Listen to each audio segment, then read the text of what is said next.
인턴십과 6가지 도구 그렇습니다. 솔직히 제가 여러분 그 메시지를 보면서 좀 안 된 이야기인데 이 메시지를 이렇게 정리를 안 하고 이렇게 뭡니까 뭐 이렇게 산발적으로 이렇게 해가지고 과연 특별히 우리가 뭡니까 6가지 도구 주로 이제 영어로 나오고 과연 우리 성도들 심지어 우리 렘넌트들이 이걸 어떻게 붙들고 어떻게 적용하고 살까 좀 걱정입니다. 그리고 이제 이걸 쓴 우리 총회 이 필진들도 보니까 뭐 너무 백화점식으로 말입니다. 이렇게 메시지를 막 이렇게 뭡니까 담아 가지고 막 이렇게 정리한 것 같아요. 그래서 저는 그런 생각이 듭니다. 그래서 우리가 이제 인턴십인데 제일 먼저 우리가 해야 될 인턴십이 뭐냐니까 메시지 인턴십입니다. 여러분들이 우리 특별히 본부에 나오는 메시지 이런 걸 듣고 일단은 여러분이 뭔가 딱 선명하게 딱 붙들어야 됩니다. 아, 이게 뭘 말하는가? 나는 어떻게 붙들 것인가? 내가 여기서 어떻게 기도하고 응답을 받을 것인가? 이런 것들이 딱 나와야 되거든요.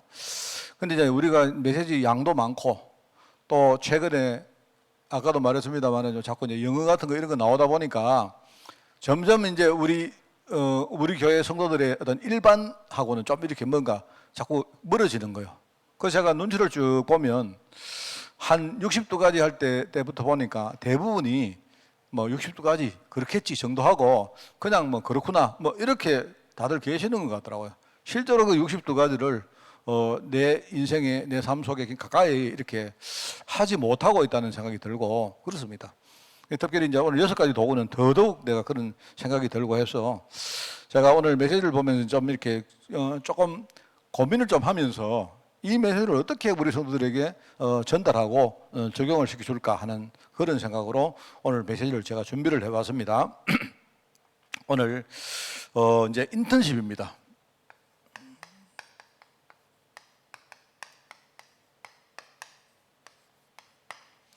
인턴십은 다른 게 아니고 우리가 전도자로 살아가는 인턴십이거든요. 그래서 우선은 내가 이제 전도에 대해서 몇 가지 여러분에게 좀 이야기를 좀 드리려 합니다. 전도.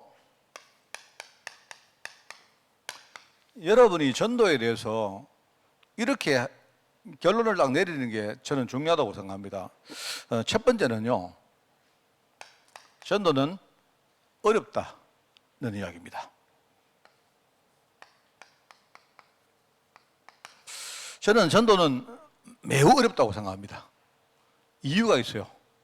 여러분들이 많은 분들이 전도를 쉽다고 생각하는데 둘 중에 하나죠. 그 사람은 진짜 복음 충만해서 쉽든지 아니면 그냥 쉽다 하니까 그냥 쉽다고 이렇게 옮기는 거예요. 왜 전도가 어려운가 하면요, 우리가 현장에 가보면 알 수가 있습니다.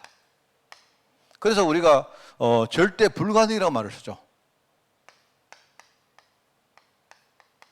왜냐니까 지금 현장은요, 흔히 말하는 창세기 3장부터 12가지 흐름이 쫙 그게요, 현장을 지금 완전히 장악하고 있습니다. 그죠? 우리가 그거 알지 않습니까? 여러분이 뭐 몰라도 최소한 메시지로 듣고 지금 현장은 완전히 지금요 불신앙 그 다음에 흑암 문화가 현장에 완전히 지금 장악을 하고 있다. 여러분 그렇게 메시지로 들었잖아요. 그러면 만약에 현장이 지금 불신앙 문화가 완전히 장악하고 있다면 그러면 전도는 어려운 게 정상이죠. 그렇지 않습니까? 그렇지 않아요. 그러니까 많은 사람들이 전도를 쉽다고 해요. 그 말은 이 사람들이 지금요 하나님 계획에서 뭔가 보니까 그럴 수도 있는데 내가 볼 때 현장을 지금 모르고 하는 말이에요. 그래서 많은 사람들이 현장에 가니까 전도 목사님 교회에서는 전도가 쉽다고 했는데 가보니까 전도 진짜 어렵습니다. 왜냐하면 현장 문화가 그렇죠. 그 다음에 현장에서 살아가는 내가 지금요 실제로 어떤 그 신앙적인 부분보다 이런요 어떤 흑암 문화의 영향을 훨씬 더 많이 받고 있어요 우리가. 그러니까 전도는 어렵죠.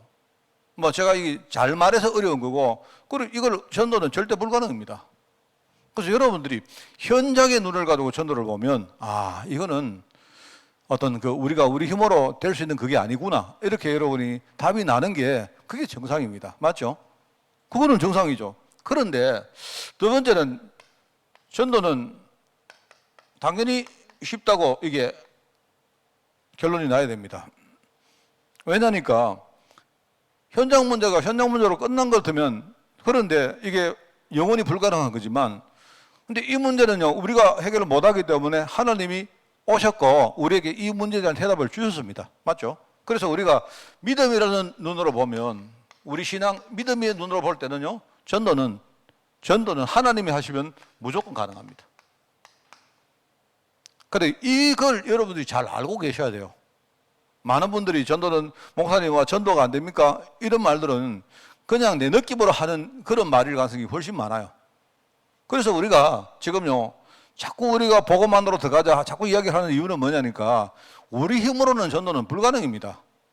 전도는 불가능입니다. 여러분, 전도를 쉽다고 생각하시면 안 돼요.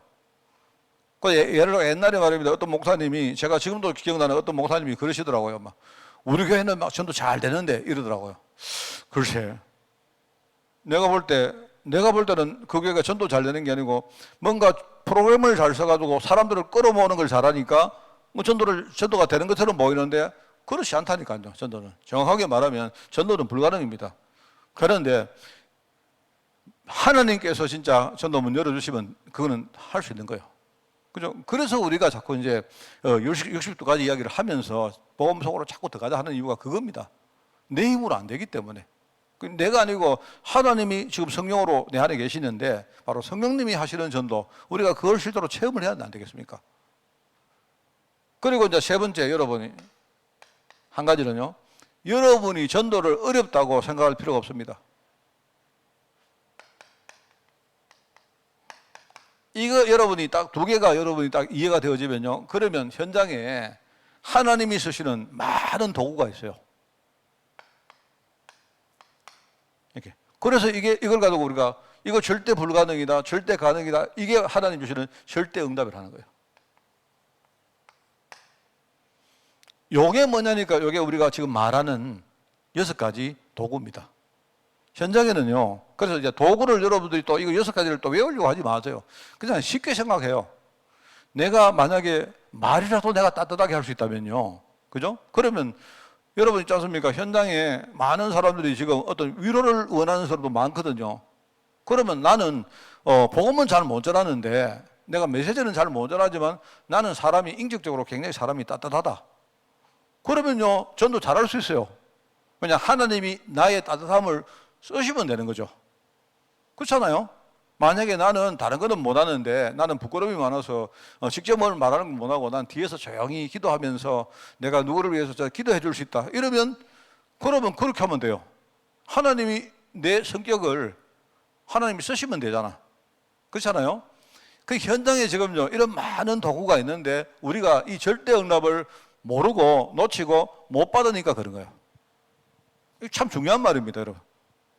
그래서 여러분 있지 않습니까? 참 저는 이렇게 지금까지 우리 전도운전을 쭉 하면서 혼자 이렇게 이렇게 고민되고 갈등되고 이런 게 많았거든요. 그런데 그거 하나님께 이렇게 질문을 하고 메시지를 들으면서 제가 이렇게 생각을 해보면 답을 얻은 게 참 많아요.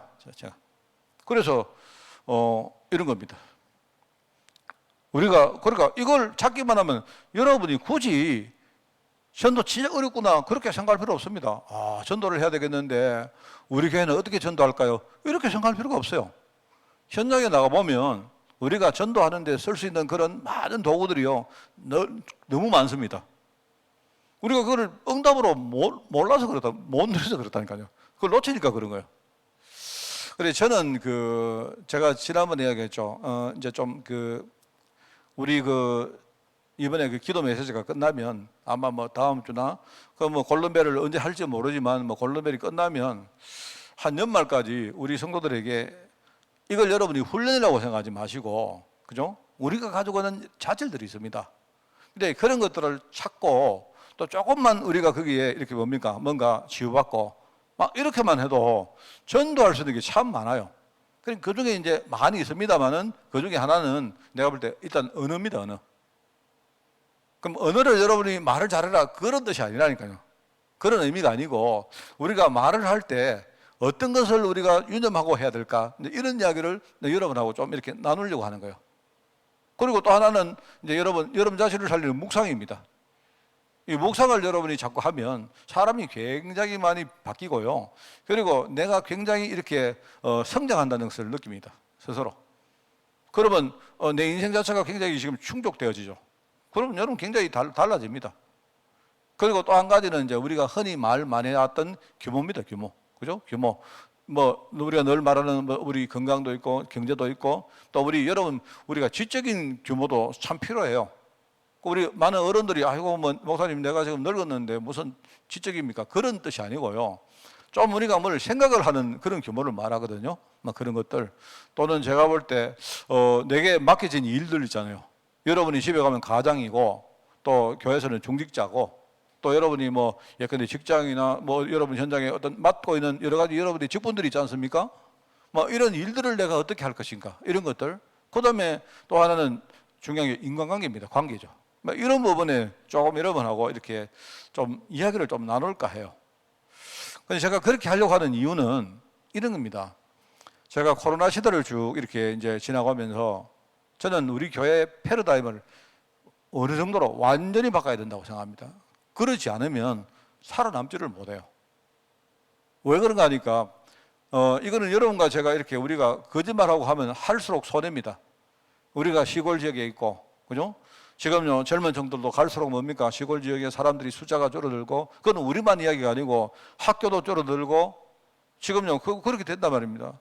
또 직장도 줄어드니까 지금요 젊은 사람들이 수도권이나 이런 데 쏠린 현상들이 점점 많아지고, 그러니까 여러분 우리가 여기서 말입니다. 여러분 우리는 렘넌트들 왜 숫자가 안 느느냐 이런 그 이야기를 아무리 해도 이제 시대의 어떤 하나의 어떤 추세이기 때문에 어떻게 할 수가 없습니다. 그렇기 때문에 그러면 우리가 어떻게 해야 될까 하는데 저는 생각에 교회의 어떤 우리 교회의 어떤 뭐랄까요 패러다임을 싹 바꿔야 된다 하는 생각이 있어요. 그런데 원래 제가 생각은 그림은 벌써 내가 한 수년 전에 있는데 내가 일방적으로 안 하려고 하는 거예요. 일방적으로 안 하고 밑에서부터 뭔가가 싹싹 이렇게 되어 오는 그런 시간표를 기다리다가 하는 게 그게 제일 좋아요. 그 중에 한 가지가 내가 늘 말하는 갈래 공동체입니다. 제가 갈래 공동체를 여러분이 우리 어르신들에게 드릴 말씀이 아니고 우리 갈래 공동체와 관계가 안 되는 다른 분들이 이 말을 이해를 하셔야 돼요. 무슨 말인가 하면요. 저는 우리 교회를요 이렇게 해야 된다고 생각합니다. 저는요 그냥 쉽게 말해서 우리 사람이 태어나서 죽기까지의 생애 주기가 있는데, 그죠? 그게 첫째는 이제 우리가 주로 이제 어린애 때입니다. 주로 이제 학교 다니고 뭘 배우고 또 도움도 얻고 해야 될 때가 있단 말입니다. 우리가 숫자가 많지 않기 때문에 이걸요 아주 세분화시킬 수는 없지만 우리 흔히 말하는 렘넌트라고 말하는 그 시기예요. 이 시기는 그 시기에 맞게 우리가 정말로 그 시기에 맞는 제자 훈련을 시켜야 돼요. 제자 훈련이 뭐냐니까 복음을 정말로 누리고, 그죠? 전도에 대해서 오해하지 않고 하나님이 내게 주시는 전도를 실제로 내가 응답으로 받을 수 있고 이렇게 하면 돼요. 되고 안 되고 상관없이. 이래가지고 이제 우리가 어떤 그 젊은 어린 층들 이렇게 해야 되고요. 이제 내가 볼 때 이제 우리 인생의 중기는 뭐냐니까 주로 내가 볼 때는 이제 그 대학생 정도부터는 이제 여러분이 대학생들을 학생이라고 보시면 안 돼요. 여러분이 학생이라고 보고 무슨 주일학교다 이런 말 쓰면 안 돼요. 지금 시대는 한 대학생 내지는요 한 18살, 9살부터는 이제 본격적으로 뭡니까? 사회 활동을 할 시기입니다. 이제는 바뀌었다니까요. 그래서 앞으로 대학도 학교라고 보시면 안 된다니까요. 대학은 학교가 아니고 뭡니까? 실제로 내가 직장 준비하는 기간이 그게 대학이에요, 대학. 그래서 예컨대 옛날에 우리가 뭐 주일학교에서 말입니다. 뭐 초등학교, 중학교, 고등학교, 대학교. 이렇게 봐버리면 시대가 지금 확 흘러갔는데 그렇지 않아요. 내가 볼 때는 우리 대학생쯤 되면 아이의 미션을 딱 줘가지고, 그죠? 대학생쯤은요, 아이의 교회를 실제로 본인들이 살리고 자기 일도 살리고 하는 이런 일들을 실제로 해야 돼요. 인턴십을 해야 될 때가 왔다니까요. 그래서 내가 볼 때는 저는요, 우리 대학 청년들은 주일학교에 넣어야 되지 않다고 생각합니다. 그게 아니고 아예 어떤 중장년 개념으로 넣어가지고 아직 이제 뭡니까? 약간 뭡니까? 어린 중장년으로 넣어버려야 그래가지고 이 친구들을 저는 우리 청년대학교에 임직을 시키고요. 우리가 직분 주는 거 굉장히 좋다고 생각해요. 그래 해야 됩니다. 그렇게 되고 이제 사람들이 어느 순간에 우리가 50대 후반, 60대 되어지면 이제는 마무리하는 시간표가 온단 말입니다. 그러면 그 시간표에 맞게 저는요, 교회를 완전히 뒤바꿔가지고 그 시간표에 맞는 제자 훈련을 실제로 시키고 이분들이 정말로 응답 누리고 살 수 있도록 나는 그런 교회로 우리가요, 완전히 지금 시스템을 바꿔야 됩니다. 근데 그렇게 안 하는 이유는 저는 항상 말하지만 내가 일방적으로 하면 잘 안 돼요. 그래서 이런 것들을 충분히 소통을 하면서 이제 때가 되어지면 이제 이것이 올라오도록 이렇게 되면요, 그럼 된단 말입니다. 그래서 제가 지금 우리 어린이 레멘트 공동체들이 있기 때문에, 그죠? 레멘트 공동체는 있기 때문에 놔두고 일단은요, 관례 공동체를 제가 이제 일단은 했고요. 그리고 제가 정말로 해야 될 게 이제 중간 영역입니다. 주로 중간에 있는 사람들이 주로 우리 흔히 말하는 산업이라는 관점에서 인생을 살아가요. 그래서 제가 산업 선교회 만들자는 이런 이야기가 아닙니다. 제가 이야기를 안 하면요, 바로 사람 선교회 만들어서 우리 또 헌금 좀 해가지고 우리가 또 교회 뭐 일도 하고 이런 생각한다니까. 그게 아니고 자기 현장에서 정말로 응답받도록 살도록 만드는, 말하면 우리 청년대학부부터 시작해서 내가 볼 때 한 50대까지 실제로 세상에서 활동을 하는 그 시기 말입니다.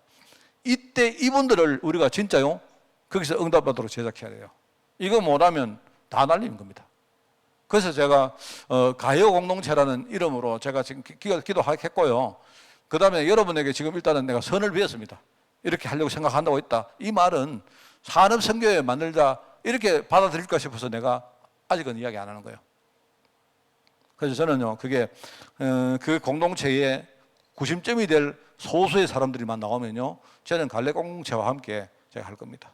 해가지고 또 나중에 뭡니까, 우리 렘넌트들도요, 한으로 뭉치든지 이래가지고 하여튼 집중적으로 우리가 뭔가 할 수 있도록 그렇게 해야 돼요. 이렇게 하는데 제가 이제 교회 패러다임을 싹 바꿀 생각입니다. 왜냐니까 그게 코로나가 오면서 더더욱 이게 속도가 빨라졌어요. 이게 안 되어지면 나중에 이제 교회는 이제 금방 없어집니다. 그래서 이걸 보면서 여러분, 그래서 이걸 보면 여러분 알잖아요. 전도는 현장을 보면 현장은 지금 완전히 흑암에게 장악되어 있습니다. 흑암이 전도하게 놔둘 것 같습니까? 놔둘지 않죠. 내가 볼 때 이거요. 그런데 그러면 그 끝이 아니란 말입니다. 하나님이 지금요, 성령으로 우리하고 함께 안 계십니까? 그러니까 하나님이 성령으로 계시는 이유는 전도하기 위해서 계시는데, 이분을 정말로 우리가요, 그분이 가는 그 길을 따라가면 그 전도문 열린단 말입니다. 그런데 그냥 열리는 게 아니고 현장에는 하나님 우리가 몰라서 그렇죠. 많은 도구를 준비해 놨다니까요.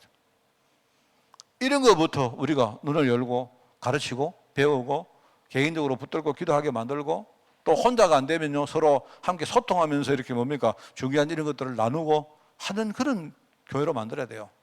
맨날 말입니다, 모여가지고 서로 말입니다, 조그마한 실수 있으면 그거 가지고 싸우고 갈등하고 이럴 시간 없다니까요, 우리가. 내가 볼 때 저는 그런 생각 많이 느낍니다. 제가 아까 전사님하고도 이야기 좀 했는데, 제가 옛날에 없던 일들이 자꾸 생깁니다. 뭐냐니까 이번에 저는 그 백신을 맞고 나서 그런 거라고 느껴지는데, 의사도 아니라 하고 다 아니라 하니까 내가 할 말이 없는데, 자꾸 이렇게 뾰루지 같은 게 딱 올라오면요, 바로 한 몇 시간 만에 몸에 팍 퍼져버려요. 이렇게. 이게 도대체 뭔지. 그러니까 의사 하는 말은 알레르기성이라 하는데, 그냥 의사들은 할 말 없을 때 알레르기 하거든요, 그 사람들은. 그런데 어떻게 보니까 좀 땀띠 같기도 하고 한데, 내가 볼 때 땀띠는 아닌 것 같아요. 아닌데 이게요, 가만히 있다가도. 그래서 제가 사실 옷을 지금 면으로 싹 다 바꿨습니다. 제가 지금 면을 좀 입으려고 막 이상한 거 지금 입고 옵니다. 그래서 하여튼 자꾸 뭔가가 달라집니다, 여러분. 항상 그렇지 않다니까요. 그래서 제가 조그마한 거 하나 이렇게 어려워지니까 아무것도 못 하겠어요, 이게. 그래서 하나님이 내게 주시는 어떤 그 찬스, 기회가 얼마나 그게 소중한지 자꾸 치다 보니까 알겠는 거예요. 자, 그래서 오늘 이제 인턴십과 6가지 도구라는 말인데, 서론입니다. 제가 이 서론을 보면서 정말 내가 누가 썼는지 가서 당신 이거 한번 풀이 한번 해봐라. 내가 한번 소리를 하고 해보세요. 뭔 말을 쓰고 있는지 지금. 내가 볼 때 이제 약간 이런 생각이 나는 거 있죠. 이거는 유 목사님 쓴 거 아니거든요. 유 목사님 쓴 거 아닌 것 같고, 유 목사님 쓴 거 맞습니까? 아니죠. 아닌데, 유 목사님 메시지를 누가 정리해가 뭘 쓰려고 하다 보니까 뭐 이상하게 이게 보니까 하나님이 이미 주신 성삼위 하나님 더하기 신분 더하기 권세에 대한 기도 누림의 맛과 영적 면역력의 각인 뿌리 체질이 되는 주요 확신을 하고 참 내가 읽다가 내가 짜증나가 더 안 읽었습니다. 여러분 이제 6가지 도구를 제가 설명을 제가 해볼게요. 여러분이 들어보십시오. 레버리지란 말은 이거는 이제 지렛대란 말인데, 그죠? 이제 일단은 막 그건 놔두시고 여기는요 우리가 잃어버린 걸 말하는 겁니다. 재앙지대. 여기 재앙지대.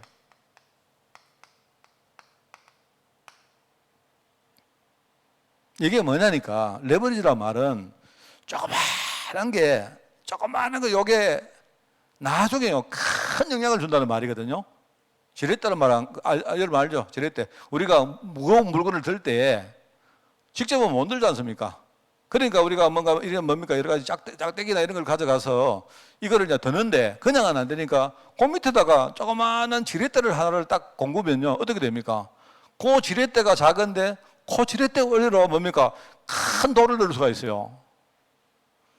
그게 지렛대입니다. 그런데 이제 이게 왜 여기다가 지렛대라는 말을 썼는가 하니까 지금 말입니다. 예컨대 현장에 사단이 조그마한 뭔가를 하나 뿌린 거예요. 그게 창세기 3장 문제입니다. 창세기 3장 문제는 그렇게 뭐 특이한 문제도 아닙니다. 그냥 아담과 하와가 되게 내가 볼 때는 몰랐겠죠. 자기들이 선악과를 따보면 이게 이렇게 뒤에 큰 어떤 뭡니까 일이 생길지 몰랐을 거다 말입니다. 그냥 한 사람이 불신앙을 했는데 이랬는데 이게 나중에요 완전히 퍼져나가가지고요 지금 전 기업과 경제와 문화 전체가 뭡니까 완전히 지금 재앙지대가 됐다. 그 말을 하는 겁니다. 그래서 여러분들이 상실한 것을 먼저 바라는 거예요. 이게.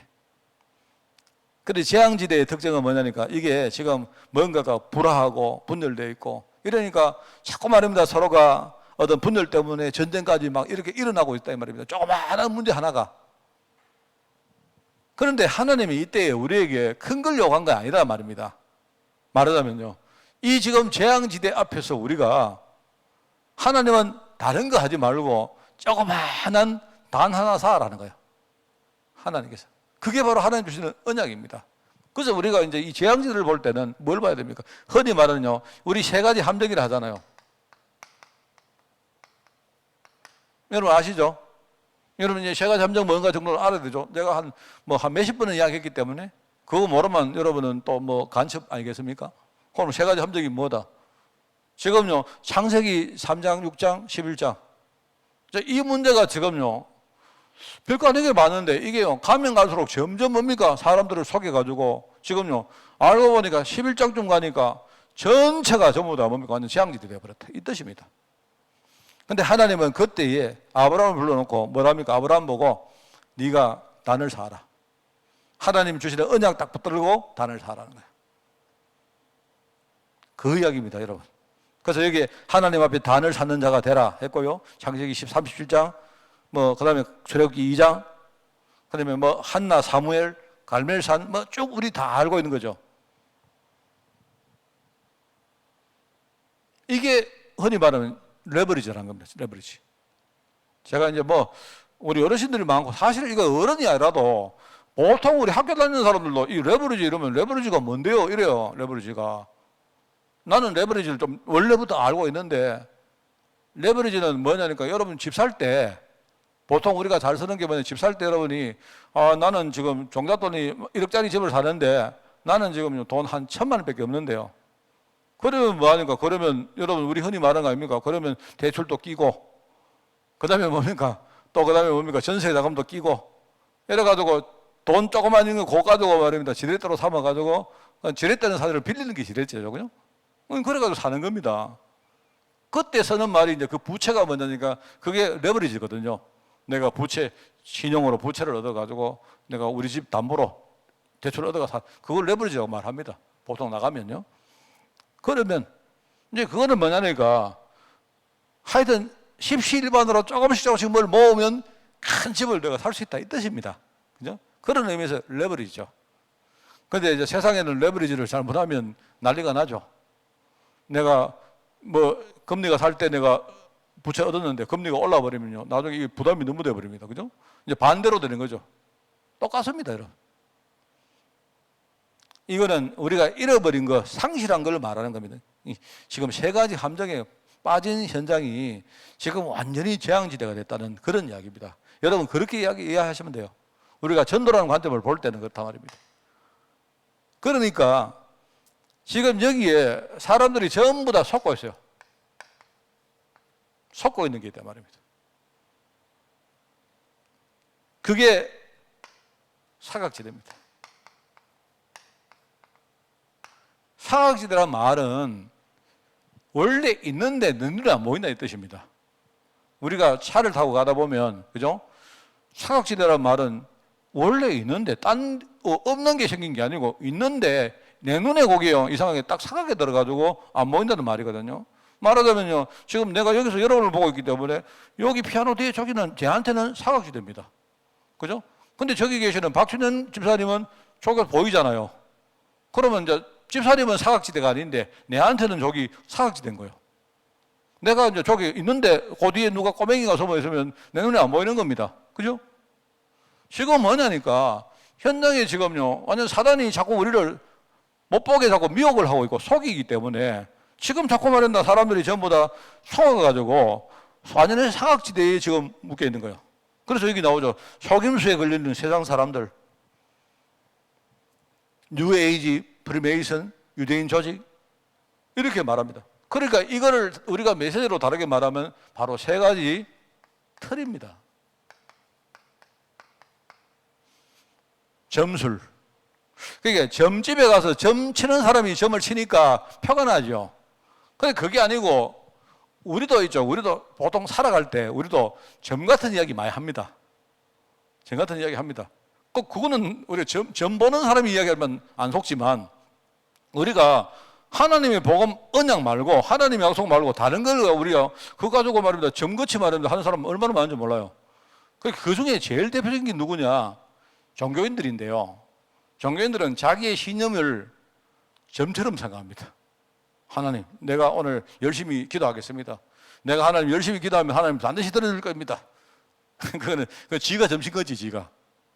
얼마나 그런 거 많은지 몰라요. 그러니까 속고 있다니까요. 이래가지고 내가 이야기했지 않습니까? 기도할 때도, 그죠? 우리가 뭘 믿고 기도하는지 모르겠어. 내가 지난주에 이야기 안 했습니까? 우리가 무엇을 믿고 기도할 것이냐? 뭘 믿고 기도합니까? 이번 주에 이야기했습니까? 이번 주에 이야기했죠. 우리가 믿는 거는요, 세 가지를 딱 믿어야 돼요, 세 가지를. 그런데 많은 사람들이 기도할 때, 믿음으로 기도한다 할 때 뭡니까? 하나님, 내가 오늘 열심히 기도하면 하나님 반드시 들어줄 줄 믿습니다. 이거 믿는다니까요. 그거는 내가 볼 때 점이에요, 점. 이런 거, 점술. 그 다음에요, 무슨, 근데 여러분 있지 않습니까? 귀신 들리는 사람들 부닥거리 하는 이런 거 있잖아요. 이러면서 우상, 보이는 우상, 안 보이는 우상 꽉 찼습니다. 이게 세 가지 틀이 딱 돼 있는데 이게 몰라요. 지 인생 속에 딱 속이고 말입니다. 이게 딱 틀이 돼가 있기 때문에 모른다니까요. 여러분 있지 않습니까? 여러분 종교 깨닫고 다 버리는 게 좋습니다. 종교는 싹 다 청산하는 게 좋아요. 여러분이. 그래서 여러분이 주일날 교회 오실 때도 내가 의무적으로 와서 오면 그거 의미 없습니다. 안 그렇습니까? 그렇지 않습니까? 제가 어떤 목사님하고 내가 대화했던 내용 중에 하나인데요. 저는 내가 했던 말이 나는 맞다고 생각하고 나는 여기에 대해서 바꿀 의사가 없는 사람입니다. 그게 무슨 말인가 하면요. 이런 말입니다. 어떤 목사님이 나하고 이야기하다가 나는 목사님 생각이 틀렸다고 생각합니다. 이렇게 말해요. 뭐냐니까 여러분 교회에 우리가 예를 가지고 돈이 필요해요. 우리 만약에 교회 이번에 LED를 했는데 돈이 2천만 원 필요하다. 그죠? 그러면 내가 이제 어떻게 말해야 되겠습니까? 내가 여기 이제 우리 조장로님 있고 저 이장로님 있고 다 있을 때 사람인들이기 때문에 하나님께 헌금하세요. 헌금하시면 하나님 축복하실 겁니다. 나는 그거는 사기라고 생각하는 사람이거든요. 무슨 말인가 하면 내가 여러분에게 헌금하면 축복한다 이렇게 말할 게 아니고 돈이 필요하면 돈 필요합니다. 헌금 좀 하세요. 이렇게 말해야지요. 그게 올바른 기죠. 안 그렇습니까? 무슨 말을 알아듣겠습니까? 많은 목사님들이 하나님의 언약하고 다른 이야기를 한다니까요. 하면서 거기에 축복으로 속이고 있다니까요. 만약에 내가 우리 이 장로님 보고, 이 장로님 그 재정부장인데, 재정팀장인데, 이번에 교회 이런 거 있는데 한 1,000만 원 헌금하지. 그러면 하나님이 우리 저 장로님 사업 번창하게 축복하실걸? 안 하면 어떡하랍니까, 내가. 그래서 나는 목사님들에게 하는 말이, 교회 가셔서 헌금이 돈이 필요하면 성도들에게 우리 교회에 돈이 필요합니다. 헌금 좀 하세요. 이렇게 말해야 한다고 생각합니다. 나는 그렇게 믿는 사람입니다. 그게 하나님 보실 때 올바른 목사라고 생각합니다. 그렇지 않습니까? 그런데 많은 목사님들이 심지어 말입니다. 우리 본부에서도 마찬가지죠. 헌금하세요. 그러면 축복하십니다. 이런 것들은요, 그거는 하나님의 약속은 아니라고 봅니다. 나는 이게 별것도 아닌 것처럼 보이지만 의외로 지금 우리 교회 목사님들 문화 속에 이게요, 일종의 틀로 딱 있어요, 틀로. 저는 그런 거하고 굉장히 제가 딱 보니까, 아, 이게 종교생활이다 싶은 거 있죠. 그러면 내가 만약에 그렇게 말하면 성도들도 만약에 우리 교회에 돈이 1,000만 원 필요하니까 내가 1,000만 원 헌금하겠습니다. 이래 해야지. 내가 1,000만 원 헌금하면 하나님이 축복을 주시는구나. 이래서 헌금하면 그거 종교생활이잖아요. 그렇지 않습니까? 여러분, 이게 별 차이가 없는 말처럼 보이지만 저는 굉장히 차이가 많은 말이라고 생각하거든요. 그래서 내가 이제 어떤 목사님께 이야기를 드리니까 목사님이 원래 이런 말들을 해왔기 때문에 아이고 성도들 축복받아야죠 이렇게 말하는데, 축복받는 거하고 헌금하는 거 무슨 상관이 있습니까? 교회 돈 필요하면 우리도 집에서 말입니다. 우리 자녀가 내보고 아빠 돈 좀 주세요 하면 내가 필요한 거 주는 거지. 우리 자녀가 내보고 아빠 내한테 돈 주시면 아빠 복 받을 겁니다. 근데 그래서 줍니까? 이거는 완전히 우리 자녀가 나 속이 있는 말이잖아요. 안 그렇습니까? 필요하니까 그냥 주는 거 아닙니까? 그죠? 교회 돈이 필요하니까 우리 중직자들이 여러분이요 헌금하는 거지. 안 그렇습니까? 그럼 축복 안 해도 하나님 헌금하시는 거지. 여러분 헌금하는 거 아닙니까? 그런 거 아닙니까? 그래서 우리가 의외로 이런 것들이요, 무슨요, 아까 말이죠, 점술 같은 거는 점집에 안 가죠. 여러분 점집에 안 가는. 근데 목사가 점치듯이 말 엄청 많이 한다니까요. 나는 그거는 완전히 종교생활을 하는 사람입니다. 그래서 우리 교회 성도들은 복 받든지 말든지 하나님이 나를 우리 한빛교회 중직자로 불렀기 때문에 나는 우리 교회를 뭡니까? 교회를 살리는데 나는 생명 걸고 여기 헌신한다. 끝. 그 다음에 하나님이 주셔도 끝, 안 주셔도 끝. 상관없고. 그렇지 않습니까? 저는요, 교회를 위해서 내가 마음이 열려서 헌금하는 그 자체가 복이라고 생각해요. 옛날에는 말하면 내밖에 몰랐던 인간이 이제는요, 나를 넘어가지고 우리 솔직히 돈 앞에 막 떨잖아요. 안 그렇습니까?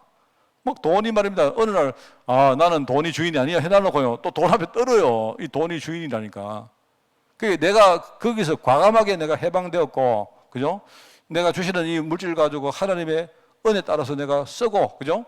한다는 그 자체가 얼마나 복입니까? 안 그래요? 이거. 지금, 그래서 여러분들이 사각지대를 생명지대로 만들어라. 이 말이 굉장히 중요한 말입니다. 그래서, 여러분이 여기서는 세 가지 틀 이거 생각하면 돼요. 그래, 여기서 나오는 말이 우리 흔히 말하는 베셀, 여기 아까 여기는 레버리지라는 말 영어로 썼고, 여기는요 그릇이란 말로 베셀이라, 그릇이라기보다 이 용기입니다. 용기, 큰 용기, 그죠? 용기입니다. 이 베셀이라는 말이 있었고, 그 다음에 뭐냐, 우리가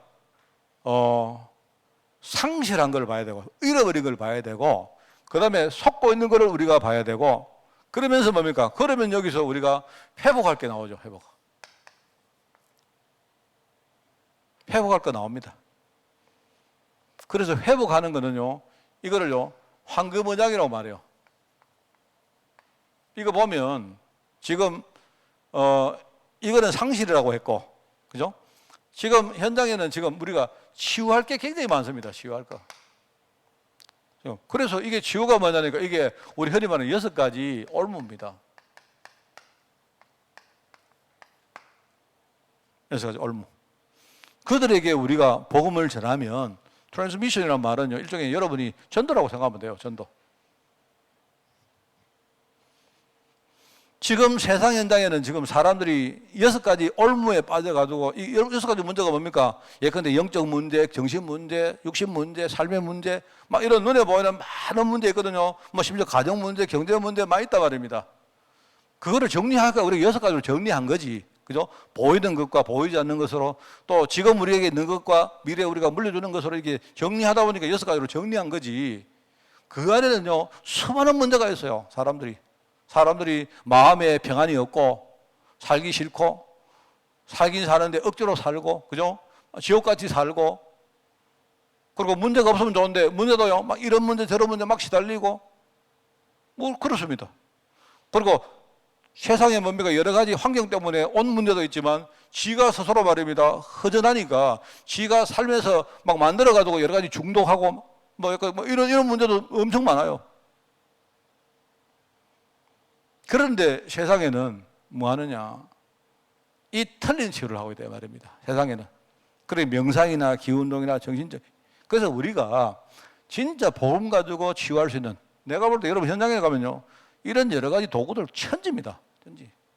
그래서 이거 준비만 하면요. 돼요. 그래서 우리가 객관적으로 치유할 수 있는 팀을 준비해라. 영적 치유도 하고 육신 치유도 하고 생활 치유도 하고 이런 사람들 이러면 우리가 많은 것을 우리가 할 수 있습니다. 그래서 옛날식으로는 여러분이 할 생각하지 마시고 이제 패러다임 확 바꿔가지고 이제는 여러분이 내가 찾아간다가 아니고 찾아오는 전도해야 되고요. 그 사람들이 찾아오게 돼야 되고 그러니까 찾아가는 시대는 아무나 찾아가면 됩니다. 그런데 찾아오는 시대는 진짜와 가짜가 차이가 확 나요. 그죠? 우리가 물건을 들고 찾아가서 우리가 물건 파는 시대는 뭡니까? 가서 친구니까 찾아가서 그 다음에 뭡니까? 뭐 후배니까 찾아가서 그죠? 그 다음에 이웃이니까 찾아가서 한 개 사도 뭐 이렇게 말하면 되는데요. 그때는 뭡니까? 상대방이 조금 물건이 안 좋아도 뭐 형님이 하나 사달라 하니까 사준단 말입니다. 다. 근데 이제는 뭡니까? 찾아오는 시대이기 때문에 이제는요 아무리 형님 동생이라도 진짜 아니면 안 와요. 그래서 여러분이 이걸 보셔야 됩니다. 지금 앞으로 전도는 내가 볼 때 전도가 쉽다, 전도가 잘 된다 이 뜻이 아니고요. 이제 진짜 전도할 수 있는 시대가 왔다 이 말입니다. 그걸 여러분 아셔야 됩니다. 자, 그러면은 이제 네 번째는 제가 뭘 이야기하려고 하면 여기서 이제 네 번째는 그러면 이걸 여러분이 아시면 그러면 우리가 만들어야 될 게 있죠. 구축할 거. 그죠? 그게 바로 우리 흔히 말하는 이 마스터피스 뭐냐니까 이게 작품입니다. 작품인데 다른 작품이 아니고 우리 교회라는 교회 축복이라는 작품을 전부 이걸 만드는 거예요. 이거 교회 여기 참된 교회란 말이 나오는 겁니다. 그래서 말씀과 기도 속으로 들어가서 영적 치유가 일어나면 육신의 병도 낫고 그죠? 그리고 참된 언약을 붙든 사람들이 모인 곳이 그게 교회고 그죠? 그러면 교회는 올인하고 올아웃하고 올체인지 시키는 거예요. 교회는 뭐 하는가 하면 교회는요 이런 겁니다. 하나에 딱 우리 몰빵하는 거예요. 하나에. 다른 소리 하면 안 돼. 하나에 올인하는 거예요. 뭐 복음 하나에 올인하는 거예요. 복음 하나에 올인하는데 뭡니까? 복음 하나에 올인하면 모든 것이 다 필요해요. 그게 올아웃입니다. 무슨 말 알겠습니까? 복음 안에 우리가 올인해버리면 거기서 나오는 건 전부 다요. 다 쓸데없는 게 하나도 없어요. 다 쓸 수 있어. 이런 사람도 저런 사람도 다 쓸 수 있어요. 잘난 사람, 못난 사람, 배운 사람, 못 배운 사람 다 쓸 수 있다니까요. 그러면 나중에 바꾸지 못할 게 없어요. 다 바꿔요. 다. 그게 올체인지입니다. 그래서 교회에 올인하는 사람들이 누구냐? 초대교회 사람들이고 로마서 16장 이런 사람들이 시대를 바꾼 겁니다. 그래서 우리는 지금부터 뭘 해야 되느냐? 이제 교회 축복이라는 이것을 우리가 지금부터 구축해야 돼요. 그죠? 그래서 여기서 이제 여러분이 작품이다. 이게 우리가 만들어야 될 작품이다. 작품. 여기 나오는 마스터피스란 말이 그게 작품이란 말입니다. 그죠? 작품. 뭐 우리 흔히 말하는 걸작이라 하죠. 걸작이라 말하는 게 영어로 걸작이 마스터피스 하면 걸작입니다. 걸작. 전도 선교 이렇게 나오죠. 그다음에 우리가 해야 될 게 그러면 이제 우리가 자, 여러분이 우리가 현장에서 활용할 게 있습니다. 그러면은 우리가 현장에서 이용하고 활용할 게 얼마나 많습니까? 그러면 이제 그걸 가지고 우리가 플랫폼이라고 말해요. 플랫폼. 그죠? 말하자면 전도 선교하는데 이거는 아까 뭡니까? 우리 노바디란 말도 썼고 이것도 베스트란 말 써요. 그죠? 이렇게 쓰면 됩니다. 쓰고 그 다음에 뭡니까? 전도에 지금요 우리 교회가 이런 플랫폼이 딱 돼 있으면 뭐냐? 전도 선교할 사람들 모여 들게 돼 있습니다. 다 들게 돼 있습니다. 이게 그래 세상에는 지금요 사람들이 인재, 사람, 문화, 경제 이거 전부 다 모으는 플랫폼이 전부 다 중심이 되어서 진행되고 있는데 교회만 지금요 플랫폼 역할을 못 해요. 교회는요 지금 플랫폼 역할을 해야 됩니다. 교회는 그냥 가만히 있기만 하면요 뭡니까? 필요한 사람 오고 또 돈 받을 사람 오고 그다음에 도와줄 사람도 오고 해가지고 다 하는 거예요. 이게 어른 이게 교회입니다. 교회. 그래서 우리가 이제 전도 선교를 위한 일종의 플랫폼을 만들어라 하는 말이죠. 그래서 여기에 우리가 모델이 되는 교회, 모델. 어떤 이제 플랫폼이라는 말 썼죠. 플랫폼.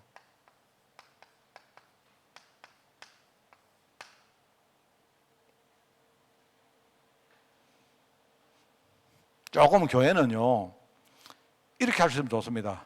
우리가 이렇게 뭔가 교회를 체제를 바꾸고 할 때 우리가 뭐든지 능동적으로 착착착 바뀌고 이제 이런 어떤 신축성이 필요해요. 교회 성도들이 너무 생각이 딱 이렇게 뭡니까 딱 이렇게 굳어 있다든지 이러면 앞으로 제대로 우리가 쓰임받기 힘듭니다. 그죠? 생각도 바꾸고 그죠? 이렇습니다. 그래가지고 이제 교회는 뭐 하느냐 일종의 플랫폼 역할을 한다. 이제 그거고요. 이게 여기서 우리가 플랫폼이라는 말을 썼죠. P. 그리고 여섯 번째는 뭐다? 그럼 이러면서 우리는 평생 우리가 추구할 게 있어요. 우리 방향이죠. 그게 뭐냐니까 제자 후대. 제자 후대입니다. 제자 후대. 이거 말하자면 여기서 우리가 말하는 서밋. 우리는 세 가지 서밋을 만드는 여기에 모든 거 우리는 건다. 서밋. 그래서 여기서 나오는 단어가 뭐냐니까 우리가 뭡니까? 아웃리치라는 거예요. 아웃소싱이죠. 아웃소싱은 필요한 것에만 다 가져온다는 뜻입니다. 필요한 것에만 뭐든지 가져올 수 있다. 그런 뜻인데 이걸 아웃소싱해가 그래서 이걸 6가지 도구라고 말했어요. 자, 그러면 이걸 그냥 여러분이 하나하나 나누지 말고 앞에 3가지는 이게 뭐다? 그죠? 재앙지대, 사각지대, 황금어장. 왜 그렇습니까? 함정에 빠졌는데 다 놓치고 있잖아요. 다 잃어버렸잖아요.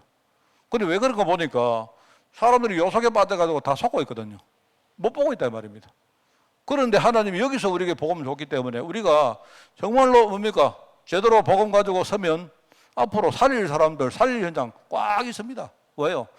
현장에 가보세요. 지금 집집마다 옛날에 유목사님 우리 초기에 그런 말 안 했습니까? 초기에 일본 가면 한 집마다 전부 다 정신병자 한 명 있다 이런 말 했죠.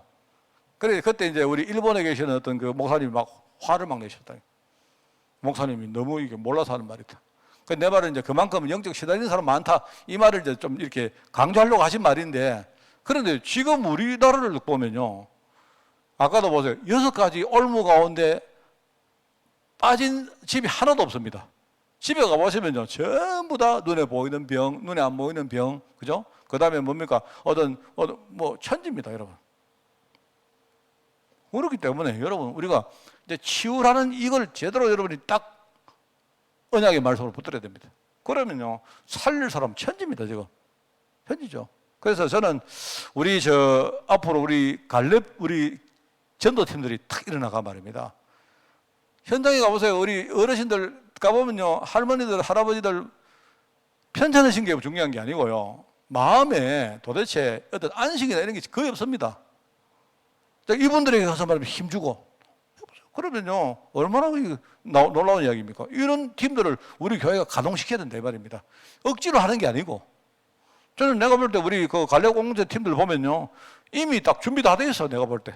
조금만 우리가 이게 뭔가 다듬어 드리고 뭔가 팀을 만들어 드리면요. 할 수 있다니까요. 그래서 내가 우리 조장님 보고 자꾸 전도 하는데 그러지 말고 관리팀 붙어가지고 이분들을 데리고 전도에 중요한 응답을 누리라고 내가 그렇게 오더를 주는 거 아닙니까? 앞으로 그렇게 안 하면 전도를 못 합니다. 전도를 되지도 않고요. 그러면서 뭐죠? 이거 세 가지를 보면서 이제 그러면 우리는 지금부터 뭐 한다? 교회 축복. 그러면서 현장에 하나님이 활용할 전도 선교의 플랫폼들. 그러면서 뭡니까? 우리가 평생 우리가 지향할 거, 추구할 거, 우리는 제자 후대. 여기에 우리 딱 생을 딱 거는 겁니다. 그래서 저는 제가 여기에 하여튼 생각하고 있습니다. 생각하고 있고, 아까도 말했지만 코로나 시대가 이제 왔는데요. 이제 하나님이 당기라는 사인이다. 저는 생각하고 좀 고민을 하고 있습니다. 고민을. 하여튼 우리 렘넌트 공동체를 뭐 일단 숫자가 자꾸 이제 줄어드니까 일단은 뭐 지금 이 뭡니까 분리된 상태로 놔둬도 되고, 어쨌든 간에 렘넌트들에게는요 확고한 우리 메시지를 줘서 렘넌트 제자를 키우는 거고, 우리 또 어르신들은요 어르신대로 어르신 제자를 딱 키워내야 되고요. 그죠? 그래서 어르신들이 천국 가는 그날까지 자립해서 딱 서가 계시다가 천국으로 가시는 거죠. 그렇지 않습니까? 이러면서 지금 제일 문제가 뭐냐니까 중간층입니다. 중간층. 내가 예를 들어 여러분 보고도 사람인들 모이라 이러면 사람들이 어떤 생각하는가 하면 사람인들 모여가지고 우리 또 헌금 좀 하고 뭐 우리가 뭐 이렇게 여러 가지 사업하고 이래 생각한다니까. 아니요. 자기 현장에서 진짜 제자로 살아라는 뜻이거든요. 이게 되어야 그 다음에 헌금도 되는 거고 되는 거 아닙니까? 그래서 저는요 아예 좀 젊은 친구부터 이런 언약을 딱 줘가지고 뭐 숫자가 많지 않으니까 정말 한 사람 한 사람이 정말 현장에 서밋으로 설 수 있도록, 저는 그게 제 기도고 꿈이고 매일 저는요 아침 되면 그거 그립니다. 하나님 내가 어떻게 할까요? 뭐 지금 하나님이 저를 뭐 담임 목사로 세웠기 때문에, 아까 우리 서민 권사님 아까 여기서 저를 위해서 기도 안 했습니까? 제가 참 느낄 때 그래 내가 앞으로 어떻게 하지? 단순히 내가 뭐 설교 잘하고 그게 중요한 게 아니다 말입니다. 정말 우리 성도들을 제자로 키워내는 거, 이게 나의 남은 인생의 가장 중요한 하나의 사명이라고 생각합니다. 그래서 여러분 이거 생각하시고 시대의 응답을 받는 그런 여러분들 되기를 바랍니다. 기도합니다. 하나님, 전도 때문에 우리가 많은 부분을 우리가 갈등하고, 또 전도 때문에 우리가 또 많은 부분에 우리가 또 여러 가지 또 속아왔고, 또 전도 때문에 또 어떨 때는 우리가 또 힘이 나기도 했고 그렇게 살아왔지만, 하나님 그러나 분명한 하나님의 계획을 우리가 알고 그 안에 서기를 원합니다. 지금 많은 그 교회들이 그냥 단순한 신앙, 단순한 믿음을 이야기하지만 우리가 이 시대 하나님의 절대 계획을 우리가 서로 말하며 함께 누리며 또 이것을 가지고 우리가 제자로 서기까지 우리가 영적 배경이 되기를 원하오니, 여기에 필요한 우리 교육자들, 여기에 필요한 장로들, 또 여기에 필요한 많은 우리 렘넌트 제자들 쓸 수 있도록 우리 교회를 축복하여 주옵소서. 하나님, 그래서 이 코로나 시대에 정말 분명히 정말 이 시대에 빛과 소금의 역할을 감당할 교회로 우리 교회를 축복하여 주옵소서. 감사를 드리오며 예수님의 이름으로 기도드리옵나이다. 아멘. 우리 주 예수 그리스도의 은혜와 하나님의 그 놀라운 사랑하심과 성령님의 지금 함께 하심이 이 시대의 응답의 시대에 정말 하나님의 축복을 누리며 정말 전도자로 쓰임받기를 소원하는 모든 죄종들과 특별히 교회 위에 지금부터 영원까지 항상 함께 계실지어다.